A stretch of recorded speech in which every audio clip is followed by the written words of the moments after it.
आज सकाळी ना मुगाची भाजी बनवली होती, कारण ना रात्री मूग भिजत घातले होते. सकाळी मुगाची भाजी बनवली आणि त्याच्यातलेच ना थोडे मूग साईडला काढून ठेवले होते, कारण ना आज संध्याकाळी मला मुगाचे डोसे बनवायचे होते. कारण ना मी सुद्धा ना फर्स्ट टाईमच ट्राय करणार होते, म्हणून ना थोडेच मूग घेतले होते.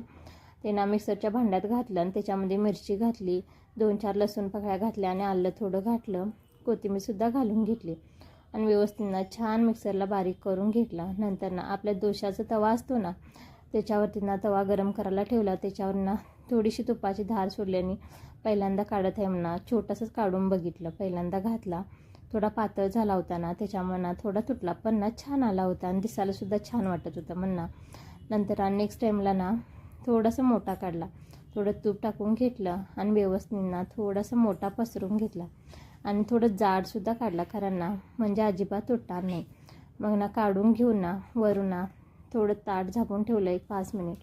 नंतर फ्राय झाल्यानंतर ना व्यवस्थित ना परतून घेतलं आणि छान असा ना लालसर कलरमध्ये ना छान क्रिस्पी सका भाजला होता. आणि फर्स्ट टाईमच केले होते आणि छान म्हणजे फ्रायसुद्धा झाला होता आणि छान आले होते मुगाचे डोसे.